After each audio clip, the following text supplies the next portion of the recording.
Right. So we are going to jump in about the importance of confidentiality, why we think it's important, and what we think about some of the exceptions. I can start us off. I think the main thing that came up in the reading about its importance is I thought of the frame of the therapeutic alliance and container, and um, just thinking about my personal experiences in therapeutic containers, it's like the trust of telling someone something without the fear of it being repeated, or like they're just that safety that's created from like a client perspective. And same, like as a therapist, to create a strong container where people feel that they can share anything, I feel like is one of the main goals. And then obviously, like that, as a therapist, and depending on what people share with you, like that is where the law and ethics comes in, and like what you would have to do case by case basis.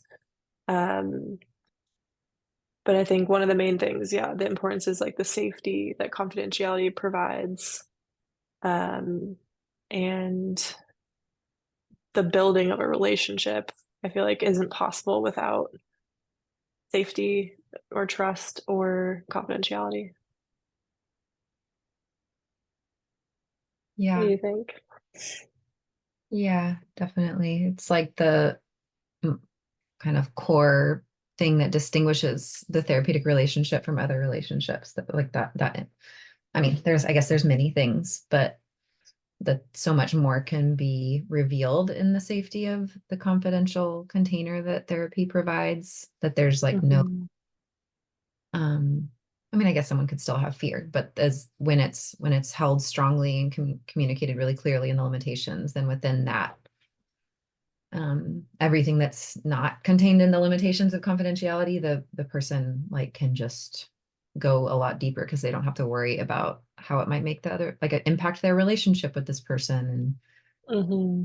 so yeah, it just seems so crucial for it to be effective, like because that kind of unveiling of some things that we're ashamed of is like such a core part of the healing, I think. And that Hmm. can't happen if someone's worried that they could be exposed. um, Hmm. so yeah. And the exceptions, some of them seem so straightforward and other ones just hold such complexity. It feels like I'm looking at the list, like a release of information. It's like very clear. And the whole realm of like legality and privilege was really new for me. I'm still a bit confused about that, but it sounds like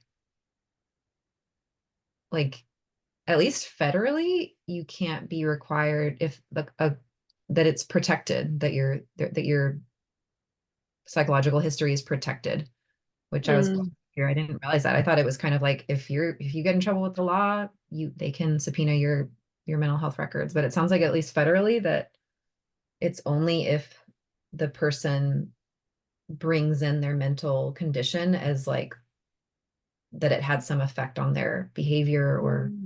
things like that. So but yeah, it definitely feels like anything legal related would, as a therapist, would require consulting with an attorney because there's just so much complexity to try to navigate when to reveal and what to reveal. So yeah, feels Yeah. um, yeah. I have comments on other exceptions, but if you want to share anything first. Yeah.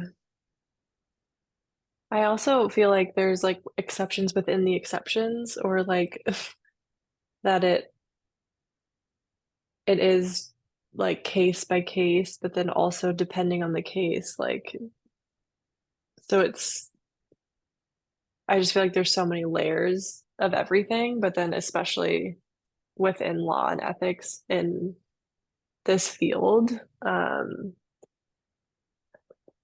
yeah, I like picture, I imagine just like all of these layers that were like that are different than like your other case, or like maybe there's some similarities, but there's one piece that is different. So then that requires a different way of supporting or going about it. And I Mhm. feel like it's like really meta, like how I'm thinking about it. And so maybe if I ground it in like a specific example, um, but even like the examples in the book that they were giving, like there's not a clear sense of like, oh yeah, it's this. And I understand that that's like gray area. Not black and white to just be like yes or no. Um, but yeah, it just feels really complex. And a practice, but at the same time, it's like the the idea of like starting the practice of this feels scary because it's like I want more experience before I start, but it's like that catch 22 of like, well, you have to start and like you'll be doing trainings and have like a supervisor to start, which is really helpful. But then, after practicum, then we don't have a supervisor. So Mhm. yeah. Yeah. I it stood out to me this concept of like making sure that you're not just focusing on like preventing maleficence. I don't know how you say that word, but Mm, you also have a responsibility to have your therapeutic work be beneficent, and that mm, it's to like become so afraid of getting sued or like messing up in some way that you're like kind of being overly cautious and sacrificing the hmm quality of care. I thought that was really interesting. And like, I can see my susceptibility to that, like the kind of like fear of getting in trouble or fear of making mistakes could hmm like trying to stay too far away of these gray areas. And um, Yeah. one that seems particularly complicated is when a client is self-harming or having suicidal thoughts. And it's like, how do you create a safe enough space for them to share really openly about their experiences without like, it'd be easy to become a therapist who's just like, I'm gonna 5150 this person because I'm scared. Like, what if I Yeah. do it and then it's on me? I mean, that's terrifying. Like it really scares hmm me to think about working with clients where you're having to like constantly assess and like there's no hmm way to know for sure. Um, like Right. asking them to assure you that they don't have a plan.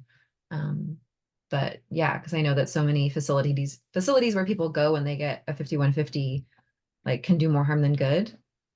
Um, hmm and so just being like, oh, like overly cautious about it, the person might just like stop talking to you about it. Right. It's definitely one of the ones that makes me feel the most like, wow, that is really what a huge responsibility to navigate assessing on a regular basis with those clients. Yeah.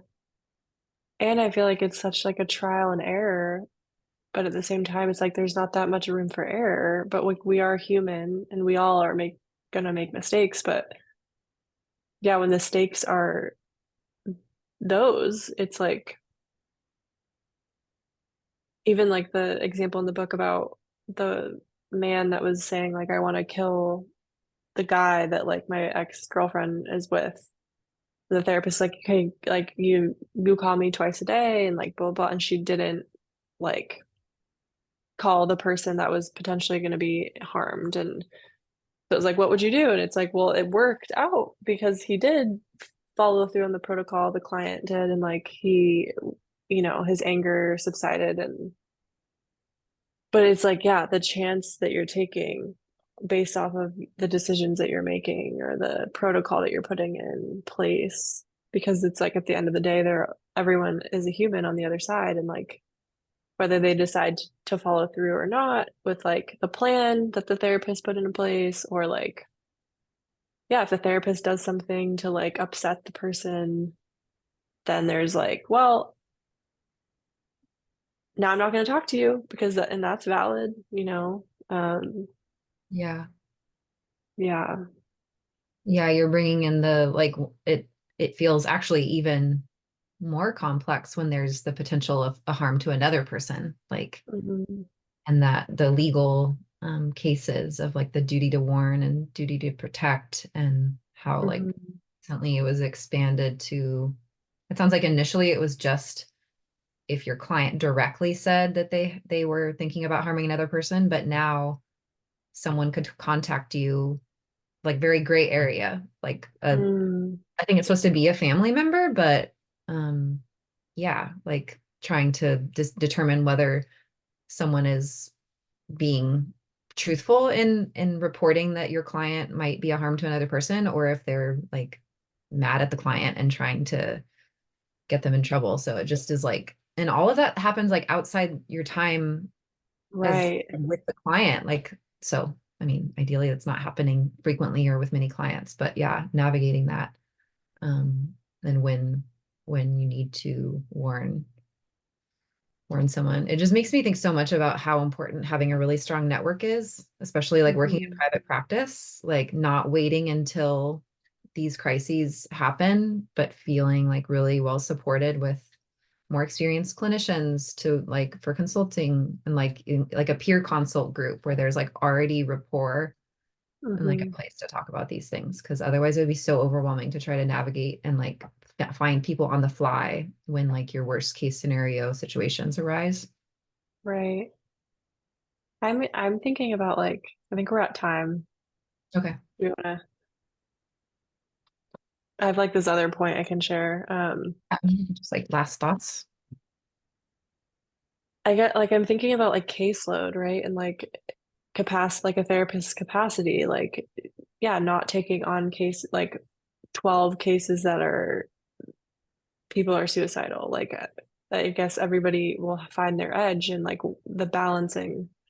But like when you're in private practice, I feel like you maybe have more freedom to decide that. But versus if you're working in a clinic, like if that's like majority of your caseload, like that's where, yeah, I'm just curious like how one does that because, and then like the network of people within like a clinic would be probably different than private practice. And like ideally, like we have people to support and like reach out to and consult. But if like everyone you're working, this is just so many thoughts, like what ifs, but like if everyone that you're working with also has like really intense caseloads, like, Mhm. it's like, can they help? Because they're also like dealing with their stuff. Um, but like the strong network, yeah, it's like in every one of these readings and discussions, it's like it comes back to that for me too. Like one, even in the program right now, it's like we're building that, you know, with each other to then hopefully carry that out like when we're in the field.